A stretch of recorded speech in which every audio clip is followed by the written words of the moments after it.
Hello everyone, this is Mumbo. Welcome back to another episode on the Hermitcraft server. It is episode 94, and once again, I am starting things off at 9:38 in the morning. Yes, we are getting an early start on the Hermitcraft server today, because on Friday, I did this, and it was a lot of fun. I had a lot of fun on that day recording that episode, and a lot of you guys really enjoyed the episode as well, because of course I was having fun, which means it's quite enjoyable to watch. So yeah, it was really awesome, and I'm definitely going to be doing that more often. Recording Hermitcraft early in the morning when I've just woken up, nice and fresh. I haven't sat in my chair for ages, because I think that might be the problem.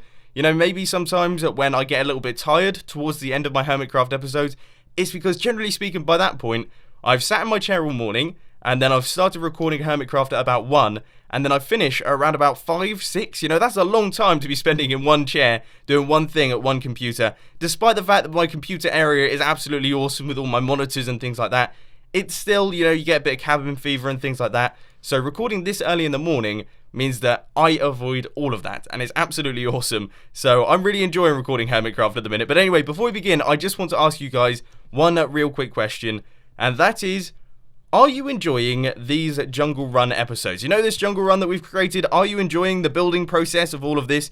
In fact, you know what, I'm going to do something that I don't usually do. But if you are enjoying these Jungle Run episodes, could you let me know by leaving a like on the video? That would be absolutely fantastic. I just want to get a rough gauge of how many people are enjoying it. If there's obviously people that don't enjoy it, then just let me know down in the comment section what you'd rather see out of these Hermitcraft episodes.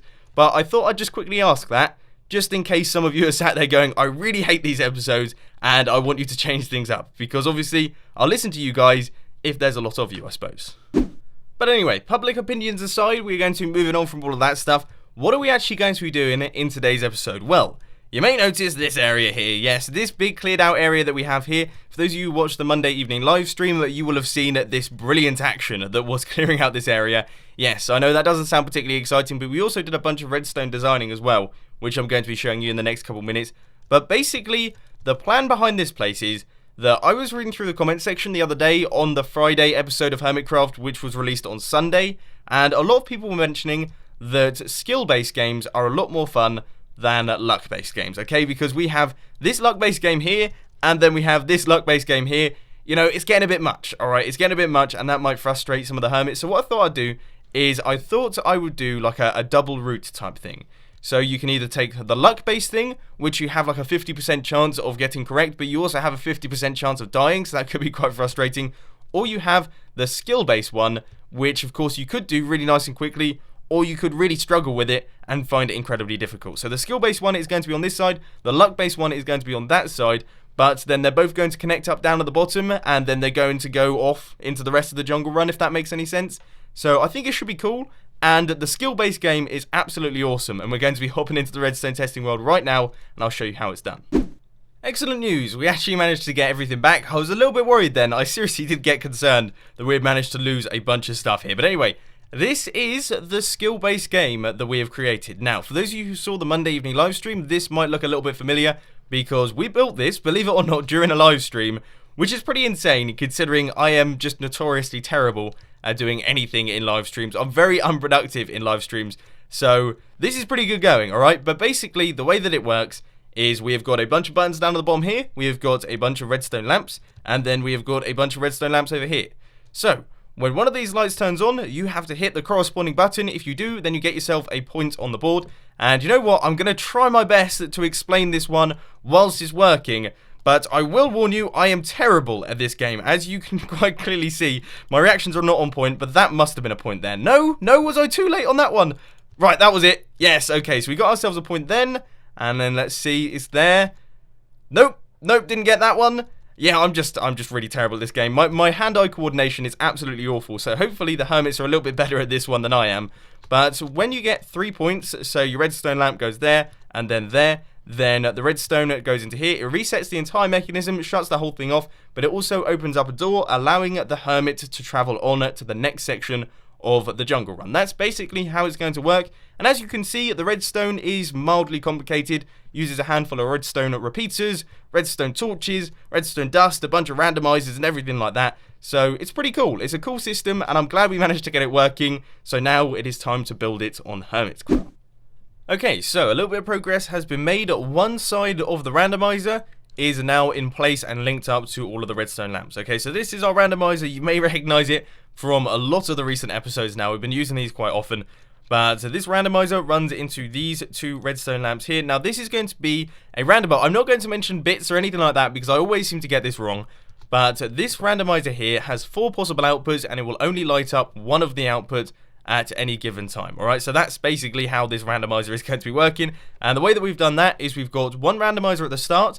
If you get one output, then it goes down another tree that goes into the other randomizer, which will give one of 2 outputs.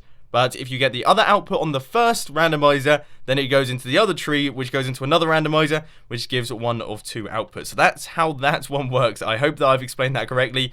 But that means that we have got to build the other side, and we have also got to take out this guy. Yep, he's gone. Look at that. I'm getting so much better at fighting mobs. Wow, this is a proper cave. I might have to do some exploring down here. This looks pretty good.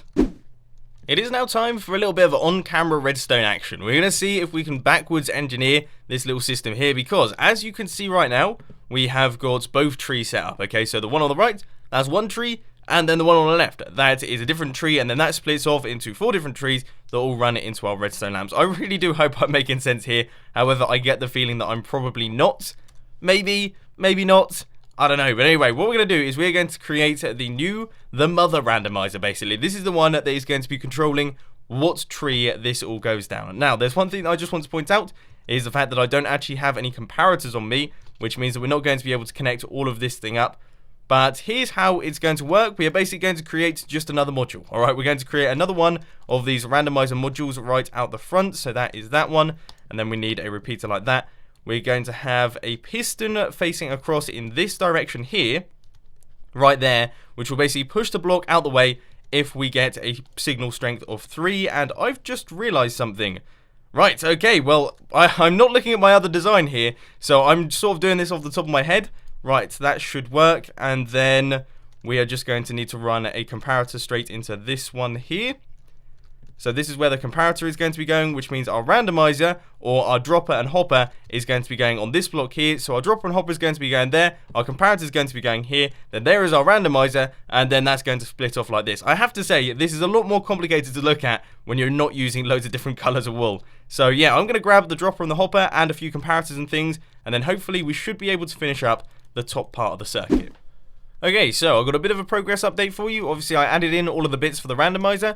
Now what I'm doing is I'm creating all of the AND gates for our buttons, because of course these need to be AND gates. Alright, the way that an AND gate works is that both inputs have to be on for the output to be on. So that's how that's essentially going to work. This input here has to be on, and this input here has to be on for us to get an output into our scoreboard system, which basically translates to if the light is on and the player hits the button at the same time, then we are going to get ourselves an output. And the way that we're doing that is we are having pistons extend downwards in front of these repeaters here when that light is on. So when the light is on, this piston will extend, and then if we hit the button at the right time, obviously our signal strength will move through this block right here and into the rest of the circuit. And I've just had a thought.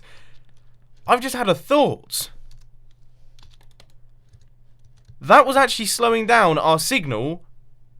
Oh my word! No wonder there were occasions where I was hitting the button and then our thing was taking a little while, or perhaps I hit the button while the light was still on and we didn't score a point. It's because we had repeaters. We had a redstone timing there, which basically meant that the redstone took 1 tick longer than it should have done to get through the block. So this should now be fixed, and the game should be a tiny bit easier and a tiny bit less rubbish, because that was getting a little bit annoying that we were hitting the button and then nothing was actually happening. So I suppose we're going to do the same thing over here. So we'll just run the redstone around like that in just like an L shape straight into that block there. Then of course we'll take repeater outputs out of all of these. That will be absolutely fine. But as far as running redstone repeaters in, that was a little bit silly of me. What a silly design decision that was. Right, okay, well now that we've fixed that and the game's got a little bit better, that's good. This is going to be a lot more fun now. So I've just grabbed a handful of supplies. You can see I've got 7 slime blocks in my inventory. Sadly, we're not going to be doing anything particularly exciting with them. This is actually just for the T flip-flop, alright? I got a little bit lazy with the T flip-flop, and a really good way to vertically transport redstone is by using these slime blocks here. So you can see up at the top, we have got a redstone clock that is currently up and running, and we're just going to place some slime blocks in like this, going up like that. It's very difficult to jump on slime blocks, isn't it? And then the redstone block right there. And then when we run a repeater into these slime blocks here. So we're going to create the T flip-flop now. We need a repeater there. Then we are going to need a sticky piston, so I'll quickly create one of those. And that's going to be facing upwards to create the monostable circuit. I'm sure most of you have seen these circuits before. So then the block on top like that. Then a repeater running straight into that piston right there. So then we place a block down. And we place a button on top. So I'll quickly craft up one of those as well. You can see that when we hit this, all of these slime blocks will be pushed upwards. That redstone clock will be shut off. And the game actually gets shut off. When we hit this button here, it retracts all the blocks. And then it starts up the redstone clock. And if the randomizers had items in them, then this would actually be up and running. We would actually have, this is the system done, okay? This little thing that you can see here, we have actually created the randomized system. And I have to say, I've done this very, very quickly indeed. I'm a little bit worried about the length of today's episode. Might end up being a little bit shorter than usual. But yeah, the system here is done. Now we actually have to do the point scoring system, which is like completely separate from what we've already built. But first off, I've got to fill up all of the randomizers with stackable and non-stackable items, so that we can get the outputs from these. So I've just come back from a little break from the Hermitcraft episode. It is now 1:30 in the afternoon. So I've been doing some serious Minecrafting today. I really have. I've been working on redstone videos and things like that. Thought I would pop back onto the Hermitcraft server to show you guys how to create the point scoring system. So I'm going to try my best to do all of this on camera. So first off, our redstone lamps are going to be on the back side of these blocks. They're going to be out here. And the reason that I don't have them in just yet is because I don't actually have any of those blocks, so we're going to be doing that in a little bit. But what you've got to do is, if you want to create a 3-score system, then all you have to do is, first off, we are going to run hoppers around in a bit of a circle, okay? So we're going to have hoppers running around like this, we're going to have 4 in that direction, and then they are going to run back round like that. So if you were to throw an item into this, like I've just done there, you can see that it cycles round. We'll see it go through all the comparators in a second. Yep, it's just cycling around like that, so we'll quickly pick that one out of the hopper. Nope. Okay, well, we'll just leave it in there for the minute. But then what we're going to do is we're going to control this by using redstone, right? So we're going to run a block up like this. We're going to have a redstone torch on the side. I have gone fully into tutorial mode here, by the way. But we're going to have the redstone going across like this. Now, this will lock all of the hoppers, so then our item will stop cycling round. But what we need to do is we need to set this up so that we can periodically unlock all of the hoppers, allowing the item to move on by one hopper, but then we relock them. So it only moves one position each time. And the way that we're going to do that is, of course, using this dropper and this hopper here. And then we're going to place an item inside that dropper there. So then when we hit this button that I have conveniently placed on this wall, the item will go up into the hopper, then come back down. And because, of course, this is a hopper, just like these are hoppers, in the time it takes for that to do that, this item will have moved by one block, but then, of course, the item will drop back down, the power will turn off, and the item won't be able to move any further. So let's give this a go. We're going to place an item inside here. So it's currently in the 0th position. It's very important that you have one of those. And then we're going to hit this button, and it will go to position 1. Then we hit the button again, position number 2. Then we hit the button again, and we get position number 3. And then what I'm going to do is I'm going to run a comparator out of this position right here. And we're going to run that back round into the beginning, into the monostable circuit, meaning that we can reset the system automatically. So that is the plan at the minute. I hope that all makes sense. Now, I'm just trying to work out if I've actually finished everything here. In terms of the redstone, I think pretty much everything's done. Maybe? I don't know, there's quite a lot of things to keep up with. Obviously, you have to place in the redstone lamps, still have to place all of the items into the randomizers, so not everything is completed, but we've got the entire game. The game's done, so we've got the 4-way randomizer. We have all of the AND gates down the bottom. We've got the scorekeeping system. We have the winner line, which goes back into the start of the system to shut it off when a player wins. We can take an output from that, meaning that we have the output line for the circuit for when the player wins. I don't think there's anything else left to do particularly. I don't think, anyway. I'm sure I've forgotten something. It feels like I've definitely forgotten something, so we're going to have to wait and see there. So we need one non-stackable item there and one stackable item, so that's that. We need one non-stackable item there and one stackable item. For those of you who are wondering why I use hose, I don't honestly know. I just think hose are probably the coolest item that I could possibly use, so there we go. And then finally, for the Mother Randomizer, non-stackable, stackable. Right, okay, well that's a good sign. So it looks like the system is actually up and running. Of course, the redstone clock is currently up and running. So let's just hop down here. Whoa, whoa, whoa, whoa, whoa. And then we need to move all the way over to here. This is my little exit hole Right, okay, so this is what the room looks like. You can see that we've got all of the blocks in place now. Everything's looking a little bit more completed. Should I see if I can actually complete the game? Do you reckon I should try and play it? I suppose it is running, so there's that. Did I get a point? No, I did not. I'm still just as rubbish as I always was. Why did I think I was going to be so much better when I was on the Hermitcraft server? I don't know. Let's see if this actually keeps up with the lag. That's a good point. That could actually be an issue. Right, okay. Yes, we got a point. Good. Alright, alright. Man, it really likes that side, doesn't it? It really likes that one. No way did I not get a point then. Oh no, I'm not going to be able to complete my own game. What I'm going to do is I'm going to do this off camera because I'm just embarrassing myself here. Then when I complete it, I'll see if all of the redstone is actually working. Alright, I just got 3 points, so let's see if... Right, okay, so the score is reset. Let's see if it actually shuts off the game. I'm thinking... Yes, it has. Alright, so the redstone is done, the game is done, we've got a scoreboard system, we've got the game itself, we've got the start mechanism. Now we just have to do the exit for the room. And I don't really know what I'm going to be doing here, to be honest with you. I don't really know what sort of exit I want because, of course, we've got redstone on both sides, so it's going to have to be down in the ground. One thing that I am considering, if we can make this fit, which we should be able to if I just move the output line, is I'm thinking secret staircase, right? Secret staircase that then runs across like this. So we'll have secret stairs going across like this. And then what I'll do is I'll quickly mine out this little area here. And we should just make our way over to the other side, hopefully. You know, I would have thought that's what's going to happen. And then we will pop out in the winner's area over there. So, yep. Yeah, exactly. So we're on the same level, so we could just pop through like that. That's how that's basically going to go. So, yeah, I think the best idea is definitely secret staircase because... who doesn't like a good secret staircase? They're the best. I hate having a redstone testing world this big. It's really frustrating trying to find the builds that you want to find.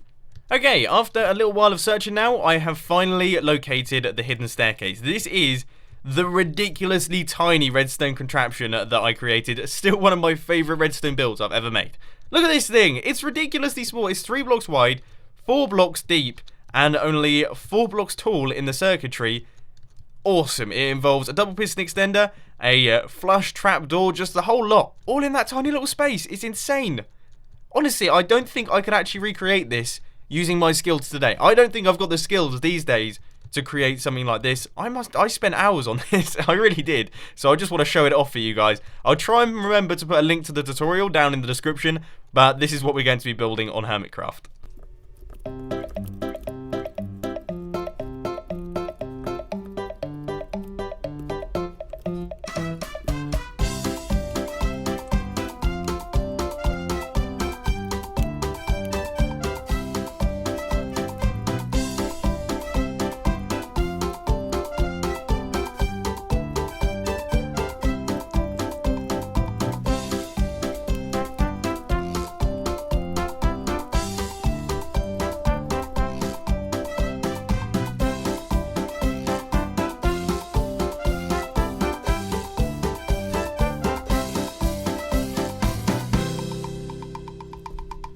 Alright, so after a small little mishap where I managed to build the entire thing at the wrong height, a little bit strange, I managed to make this piston extend out the floor, the double piston extender extend out the floor, then this was in the correct area. I've actually managed to make it work, so you can see there is our hidden staircase. It opens, it closes just fine. I do now have a massive hole in my floor though, so we'll quickly cover all of that up, and that will be pretty much everything done. We'll close this thing up, and then I suppose we should match what we have going on up here. So I suppose half slabs, and then slabs like that, and then, yep, all of this covering the redstone. But I just can't get over how proud I am of this little redstone circuit. I think it's amazing. It seriously is one of my best redstone circuits, and I have a feeling it doesn't really have that many views as a video. Like, I can remember I released it after spending hours on this thing, and people were like, yeah, it's alright. You know, it's a really small staircase. That's pretty cool. And I was like, come on, guys. Like, look at this thing. So I'm pretty chuffed with it. But anyway, that is the staircase. That will open up and allow the hermits to travel on to the next section